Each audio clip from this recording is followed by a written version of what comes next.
$242 আরোহী নিয়ে ভারতের আহমেদাবাদে বিমান বিধ্বস্ত।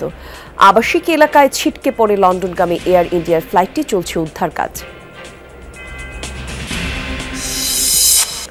লন্ডনে ডক্টর ইউনূস তারেক বৈঠকে নির্বাচনের সময় মূল আলোচ্য, বলছেন বিএনপির নেতারা। সরকারের তরফেও আসতে পারে কিছু প্রস্তাবনা, ধারণা শরীফদের। মনে করি যে প্রধান উপদেষ্টার দিক থেকে নিশ্চয়ই তিনি বেশ কিছু বিষয় তিনি হয়তো অফার করবেন। এই সরকার যাতে তারা নিরাপদে বা একটা মর্যাদার জায়গা থেকে তারা যেন ক্ষমতা হস্তান্তর করে তারা বেরিয়ে যেতে পারেন। কিংস চার্লসের সাথে সৌজন্য সাক্ষাতে যোগ দেবেন প্রধান উপদেষ্টা ডক্টর ইউনূস। আজই দেয়া হবে হারমোনি অ্যাওয়ার্ড। পাচার অর্থ পুনরুদ্ধারে বাংলাদেশকে সহায়তা করবে যুক্তরাজ্য। বারবার আমরা বলছি যে এত বিলিয়ন, মানে $234 বিলিয়ন মতো বাইরে চলে গেছে, সেই টাকাটা আমরা কিভাবে রিকভার করব, সেইগুলো বিষয়ে আলাপ আলোচনা হয়েছে। সিলেট ও সুনামগঞ্জ ও লালমনিরহাট দিয়ে সীমান্ত দিয়ে আজও ৭৭ জনকে পুশিন।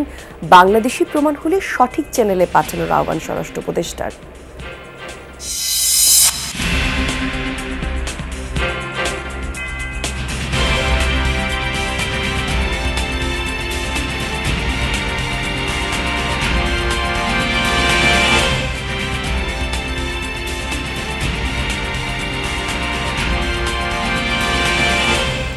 যমুনা নিউজে আমন্ত্রণ আপনাদের সবাইকে। শুরুতে শিরোনামগুলো দেখছিলেন, বিস্তারিত জানাবো, সাথে আছি জান্নাতুল কলি। ভারতের আহমেদাবাদে 242 আরোহী সহ বিধ্বস্ত হয়েছে এয়ার ইন্ডিয়ার একটি বিমান। বৃহস্পতিবার স্থানীয় সময় দুপুরে এয়ার ইন্ডিয়ার লন্ডনগামী ফ্লাইটটি সর্দার বল্লভভাই প্যাটেল বিমানবন্দর থেকে উড্ডয়ন করে। এর কিছু সময় পরপরই আহমেদাবাদের মেঘানিনগড়ে বিধ্বস্ত হয় বিমানটি। যাত্রীদের মধ্যে 169 ভারতীয়, 53 জন ব্রিটিশ, পর্তুগালের 7 জন এবং কানাডার রয়েছেন 1 জন। 242 আরোহীর মধ্যে 2 জন রয়েছেন পাইলট এবং 10 জন কেবিন ক্রুও ছিলেন। বিধ্বস্ত বিমানটি বোয়িংয়ের 787 ড্রিমলাইনার। এখনও প্রাণহানির কোনো তথ্য নিশ্চিত করেনি কর্তৃপক্ষ। আবাসিক এলাকায় বিধ্বস্ত হওয়ায় বহু হতাহতের শঙ্কা করা হচ্ছে। এরই মধ্যে শুরু হয়েছে উদ্ধার তৎপরতা। এখনও দুর্ঘটনার কারণ জানা যায়নি।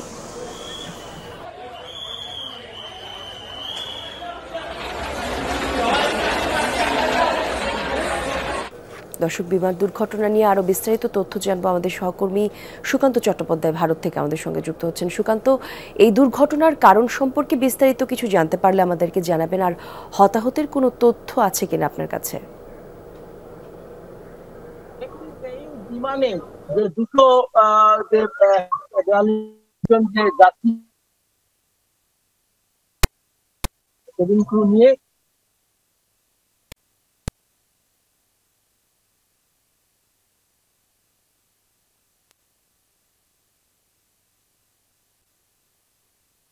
দুর্ঘটনার ফলে এই যে বিমানে যারা ছিলেন, সরকার অর্থাৎ ভারত সরকার প্রকাশ করেছেন এবং তার মধ্যে শুধু ভারতীয় নয়, ছিলেন প্রকাশ পরে কিন্তু একটা চোখের ছায়া নেমে এসেছে এবং বিভিন্ন বিমান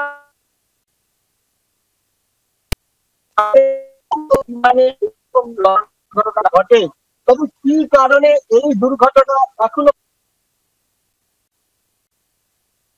ব্লাড বক্স, সেই ব্লাড বক্স যতক্ষণ পর্যন্ত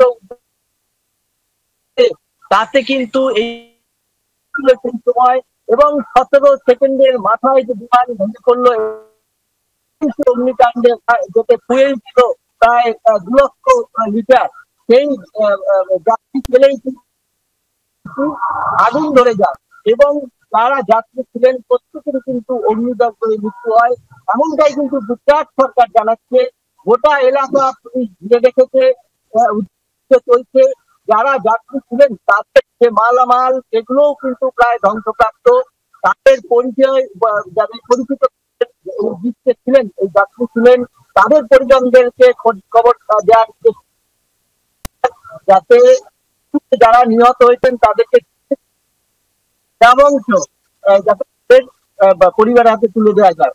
তবে বিমান মন্ত্রক এই দুর্ঘটনার পর যাত্রী যে নিরাপত্তা নিয়ে কিন্তু যে বেসরকারি বিমানগুলো রয়েছে তাদের দিকে কিন্তু আঙুল তুলেছে বলি। অনেক ধন্যবাদ আপনাকে সুকান্ত। লন্ডনে বিএনপির ভারপ্রাপ্ত চেয়ারম্যান তারেক রহমানের সাথে প্রধান উপদেষ্টার বৈঠকের মাধ্যমে জনগণের গণতান্ত্রিক প্রত্যাশা পূরণ হবে বলে আশা প্রকাশ করেন বিএনপির জ্যেষ্ঠ যুগ্ম মহাসচিব রুহুল কবির রিজভী। সকালে নয়াপল্টনে বিএনপির কেন্দ্রীয় কার্যালয়ে সাংবাদিকদের সাথে আলাপকালে তিনি বলেন, বৈঠকে গুরুত্ব পাবে নির্বাচন এবং সংস্কার ইস্যু। কি কথা হয় সেখানে, কি বোঝাপড়া হয়, সংস্কার নিয়ে কি আলোচনা হয়, সামনের নির্বাচন কি হবে, কখন হবে, যে বিষয়গুলি এখন ডিসকোর্স সারা বাংলাদেশে, এগুলোর মানে একটা সমাধান বেরিয়ে আসবে বা এগুলো নিয়ে একটা মূল বার্তা সেখান থেকে আসবে, এই প্রত্যাশা মানুষ করছে। নির্বাচনের দিনক্ষণ নিয়ে গুরুত্বপূর্ণ সিদ্ধান্ত আসতে পারে ডক্টর মোহাম্মদ ইউনূস এবং তারেক রহমানের বৈঠকে। বিএনপির স্থায়ী কমিটির সদস্য সালাউদ্দিন আহমেদ জানিয়েছেন, জাতীয় নির্বাচনের সময় পুনর্বিবেচনার আহ্বান সহ বৈঠকে বিএনপির ভারপ্রাপ্ত চেয়ারম্যান তুলে ধরবেন সরকারের নানার অসঙ্গতিও। আলোচনা হবে জাতীয় ইস্যু নিয়ে। বিপ্লবী ওয়ার্কার্স পার্টির সাধারণ সম্পাদক সাইফুল হকের মতে, এই বৈঠকে অন্তর্বর্তী সরকারের পক্ষ থেকে বিএনপিকে বেশ কিছু প্রস্তাব দেওয়া হতে পারে। সাইফুদ্দিন রবিনের রিপোর্ট। আগামী ডিসেম্বরের মধ্যেই জাতীয় নির্বাচন অনুষ্ঠিত হতে হবে। ডিসেম্বরে যখন নির্বাচনের দাবি বিএনপির, তখন অন্তর্বর্তী সরকারের প্রধান উপদেষ্টা ঘোষণা করলেন জাতীয় নির্বাচন হবে এপ্রিলের প্রথমার্ধে। আগামী জাতীয় নির্বাচন 2026 সালের এপ্রিলের প্রথমার্ধের যে কোনো একটি দিনে অনুষ্ঠিত হবে। এরপরই সংশয় ছিল অন্তর্বর্তী সরকারের পক্ষ থেকে আহ্বান জানানো লন্ডনে বিএনপির ভারপ্রাপ্ত চেয়ারম্যানের সঙ্গে প্রধান উপদেষ্টার বৈঠকের ভবিষ্যৎ নিয়ে।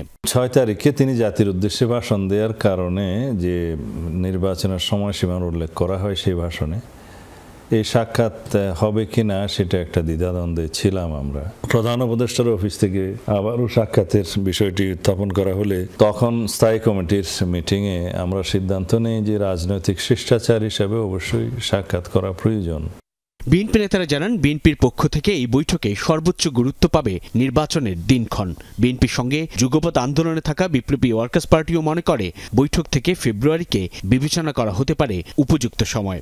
আলাপ আলোচনা করে তারিখটা পুনর্নির্ধারণ যদি হয় জানুয়ারির শেষ বা ফেব্রুয়ারির একেবারে প্রথমার্ধে, অর্থাৎ রোজার আগে, আমার মনে হয় না যে এটা নিয়ে বিরোধী দলের কোনো বড় কোনো আপত্তি থাকবে, এবং সেদিক থেকে আমি মনে করি বিদ্যমান সংকট উত্তরণের পথটা বরঞ্চ খানিকটা সহজ হবে। এপ্রিলের অতি অবশ্যই আগে হওয়া সম্ভব, বা ডিসেম্বরের পরেও যদি রিজনেবল টাইম থাকে সেই জায়গাতেও আসা সম্ভব, সেটা আলোচনার উপরে নির্ভর করবে। এবং জাতির প্রত্যাশা এই বৈঠকেই যেন গুরুত্বপূর্ণ বিষয়াদি নিষ্পত্তি হয়। তবে এই বৈঠকে জুলাই সনদের কিছু গুরুত্বপূর্ণ বিষয়ে আলোচনা হলেও চূড়ান্ত সিদ্ধান্তের সম্ভাবনা দেখছেন না বিএনপির এই নেতা। সালাউদ্দিন আহমেদ জানান, সংবিধান সংস্কার ছাড়া 1 মাসের মধ্যে বাস্তবায়ন সম্ভব এমন ঐকমত্যের সংস্কার ইস্যু চূড়ান্ত হতে পারে বৈঠকে। নির্বাচন অনুষ্ঠানটা কখনো সংস্কার এবং বিচারের সাথে সংশ্লিষ্ট নয়, শুধুমাত্র নির্বাচন সংশ্লিষ্ট যে সমস্ত সংস্কারগুলো করা প্রয়োজন সেগুলো করলেই হবে। তারা আশা করেছেন যে জুলাইয়ের প্রথমার্ধের মধ্যে তারা সনদটা তৈরি করতে পারবেন, সেটা ওইখানে তো সমাপ্ত হবে না। ওখানে আলোচনা হতে পারে, সামান্য কয়েকটা বিষয়ে, হয়তো গুরুত্বপূর্ণ বিষয়ে আলোচনা হতে পারে। এই বৈঠক থেকে আমি মনে করি যে প্রধান উপদেষ্টার দিক থেকে নিশ্চয়ই তিনি বেশ কিছু বিষয় তিনি হয়তো অফার করবেন, সংস্কার, বিচার এবং নির্বাচনের মধ্য দিয়ে, যাতে এই সরকার যাতে তারা নিরাপদে বা একটা মর্যাদার জায়গা থেকে তারা যেন ক্ষমতা হস্তান্তর করে তারা বেরিয়ে যেতে পারেন। সাধারণ জনগণ থেকে বাদবাকি রাজনৈতিক দল প্রত্যেকের দৃষ্টি ইউনূস তারেক বৈঠকের দিকে, যার মধ্য দিয়ে রাজনৈতিক সংকট কিংবা অন্তর্বর্তী সরকারের সঙ্গে বিএনপির সৃষ্ট দূরত্ব দূর হবে বলে প্রত্যাশা তাঁদের। অন্তর্বর্তীকালীন সরকারের নিরপেক্ষতা নিয়ে যে সমস্ত প্রশ্ন উত্থাপিত হয়েছে সেগুলো আমরা পুনরুল্লেখ করব। সাইফুদ্দিন রবিন, যমুনা নিউজ, ঢাকা। বাংলাদেশ থেকে বিভিন্ন দেশে পাচার হওয়া অর্থ পুনরুদ্ধারে সরকারের উদ্যোগের প্রতি যুক্তরাজ্যের সমর্থনের কথা পুনর্ব্যক্ত করেছেন ব্রিটিশ বাণিজ্য মন্ত্রী জোনাথন র্যান্ডলস। তিনি বুধবার ব্রিটিশ পার্লামেন্টে প্রধান উপদেষ্টা অধ্যাপক মোহাম্মদ ইউনূসের সাথে সাক্ষাৎ করেন। এ সময় উভয় দেশের দ্বিপাক্ষিক বাণিজ্য সম্পর্ক উন্নয়ন এবং বিনিয়োগের বিষয়ে আলোচনা হয়েছে। অধ্যাপক ইউনূস অর্থনৈতিক পুনরুদ্ধারে অন্তর্বর্তীকালীন সরকারের প্রচেষ্টার কথা তুলে ধরেন। ব্যাংক খাত সংস্কার, বৈদেশিক মুদ্রার রিজার্ভ স্থিতিশীল রাখা, সামগ্রিক অর্থনৈতিক স্থিতিশীলতা রক্ষার বিষয়ে উঠে আসে আলোচনায়। বৈঠকে জাতীয় নিরাপত্তা উপদেষ্টা ডক্টর খলিলুর রহমান, প্রধান উপদেষ্টার বিশেষ দূত লুৎফুত সিদ্দিকী এবং এসডিজি বিষয়ক সিনিয়র সচিব লামিয়া মোর্শেদ উপস্থিত ছিলেন। লুৎফুত সিদ্দিকী যুক্তরাজ্যে এবং বাংলাদেশের মধ্যে দ্বিপাক্ষিক মুক্ত বাণিজ্য চুক্তি FTA চালুর প্রস্তাব দেন। জানান, ঢাকা ইতিমধ্যেই জাপান সহ কয়েকটি দেশের সাথে FTA আলোচনা শুরু করেছে।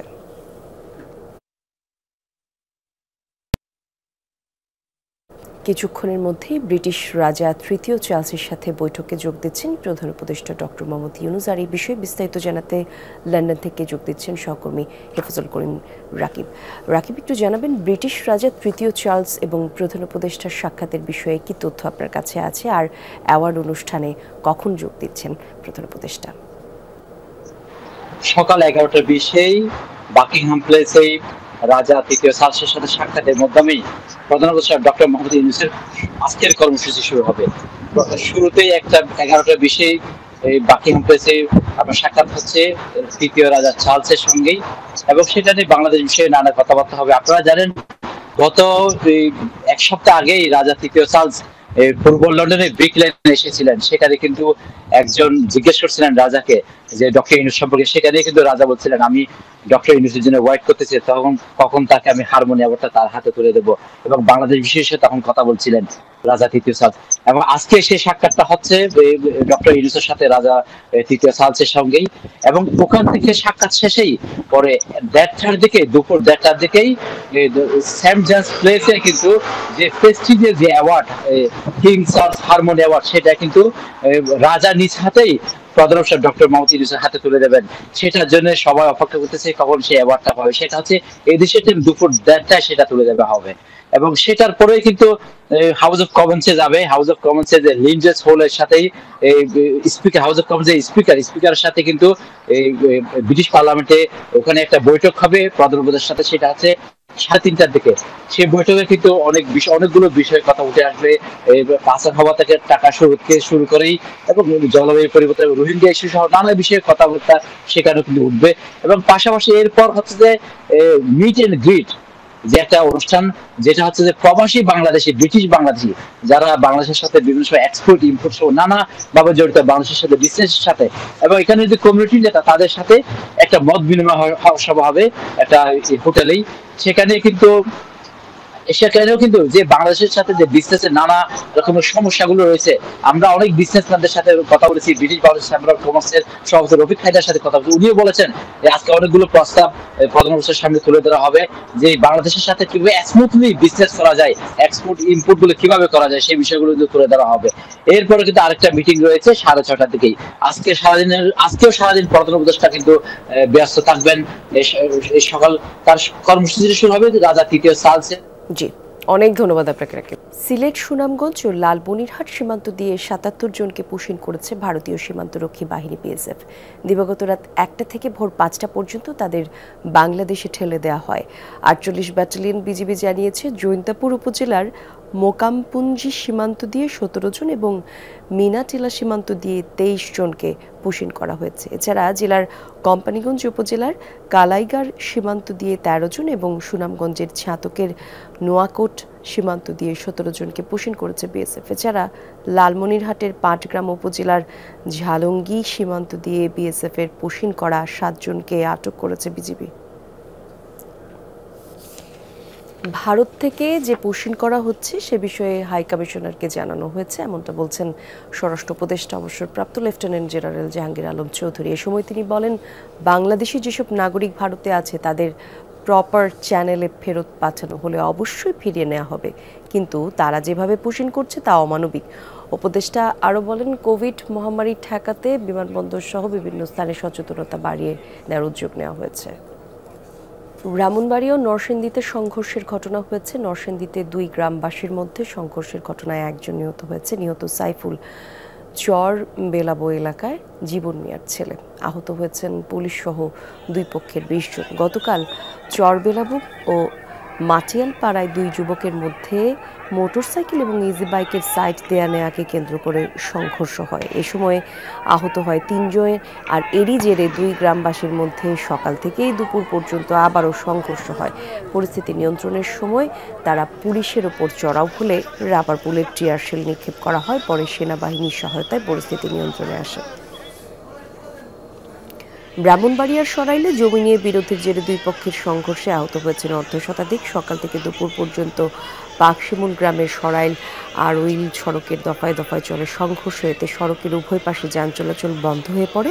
স্থানীয়রা জানান, শিশু চেয়ারম্যান বংশের রাজীব ও সাদুর সঙ্গে নুরুল আমিনের মধ্যে কয়েকদিন ধরেই বিরোধ চলছিল। আর এরই জেরে দুই পক্ষের লোকজনের দেশীয় অস্ত্র নিয়ে সংঘর্ষে জড়ায়। খবর পেয়ে সেখানে পরিস্থিতি নিয়ন্ত্রণে করে পুলিশ। রাজধানীর সবুজবাগ থেকে এক ব্যক্তির 6 টুকরো লাশ উদ্ধার করেছে পুলিশ। নিহতের নাম জাকির হোসেন। সকালে ওই এলাকায় বালুর টিলা একটি মাঠ থেকে লাশ উদ্ধার করা হয়। সবশেষ 4 জুন রাত প্রায় 11:30টার দিকে জাকিরকে দেখা যায় বাইক দিয়ার আজহার নামের এক ব্যক্তির বাড়ির সামনের রাস্তায়। মধ্যরাতের পর এক ব্যক্তিকে একই রাস্তা দিয়ে একটি ব্যাগ হাতে দেখা যায় চলে যেতে। ধারণা করা হয় ওই রাতেই জাকিরকে মেরে লাশ টুকরো করে ব্যাগে ভরে নিয়ে যাওয়া হয়। প্রায় 1 সপ্তাহ পর বৃহস্পতিবার সকালে বালির টিলা এলাকার এই মাঠ থেকে মাটি খুঁড়ে বের করা হয় জাকিরের খণ্ডিত মরদেহ। স্বজনরা অভিযোগ করেন, স্থানীয় কয়েক ব্যক্তি জমি জমা সংক্রান্ত বিরোধের জেরে হত্যাকাণ্ড ঘটিয়েছে। আমরা বুধবার বাদ দিলাম, বৃহস্পতিবার সারাদিন খুঁজলাম, সন্ধ্যাবেলা গিয়ে জিটি করলাম। পরে পুলিশে লোকেশন দিল এক জায়গায়। পর ওই ঘরের পাশের ঘরের একজন বইলে গেছে, হ্যাঁ জাকির ভাই আমি এই ঘরে দেখছি। তারপরে 3 দিন পর আমরা জানতে পারছি এই ঘরে 3 দিন 6 দিন পর্যন্ত আজহারের ফোন অফ না চালু, পুলিশে ধরে নাই। কর্তৃপক্ষ হইলো আপনার মেহের আলী, শহীদ আলী, আমির আলী, ফারুক, এরকম আরো অনেক আছে। একজন দলই সব পাওয়া যাবে, অনেক আছে। তো এহারেই এই গুন্ডাগুলা কন্ট্যাক্ট করছে, 2004 আমারে গুলি করছে। কালকে রাতে যারা মেন লোক ধরছে উনি বললো শুক্র অর্ডার দিয়েছে তারা মারার জন্য। জাকিরের লাশ উত্তোলনের সময় ঘটনাস্থলে উপস্থিত ছিলেন স্বজনরা। এই হত্যাকাণ্ডে জড়িতদের কঠিন শাস্তি দাবি করেন তারা। প্রশাসন আমাদের টাকা খেয়া শুক্রে ছাইড়া দিছে, শুক্রে মিছা কথা কইছে, শুক্রে ছাইড়া দিছে। হ্যাঁ, আমার মামার ওই দিনকে আমার মামার লাশ পাই না, আজকে পাইছি।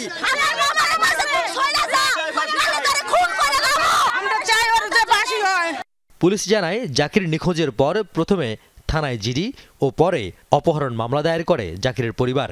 মামলায় বুধবার রাতে গোপালগঞ্জ থেকে আজহারকে গ্রেফতারের পর তার বাসায় অভিযান চালানো হয়। সেখানে হত্যাকাণ্ডে ব্যবহৃত ধারালো অস্ত্র, রক্তমাখার রড সহ বেশ কিছু আলামত পাওয়া যায়। আজহারের স্বীকারোক্তি মতেই লাশের সন্ধান পায় পুলিশ। জাকিরের সাথে কুরবানি দেওয়ার জন্য 2.5 লাখ টাকা ছিল। আমরা প্রাথমিকভাবে ধারণা করতেছি যে ওই টাকাকে লুট করার জন্যই তাকে হত্যা করা হয়েছে এবং তার হাত পা বিচ্ছিন্ন করে তাকে মাটিতে পুঁতে ফেলা হয়েছে। জমিজমা সংক্রান্ত বিরোধে এই হত্যাকাণ্ড কিনা তাও খতিয়ে দেখা হচ্ছে বলে জানান কর্মকর্তারা। রিয়াজ রায়হান, যমুনা নিউজ, ঢাকা।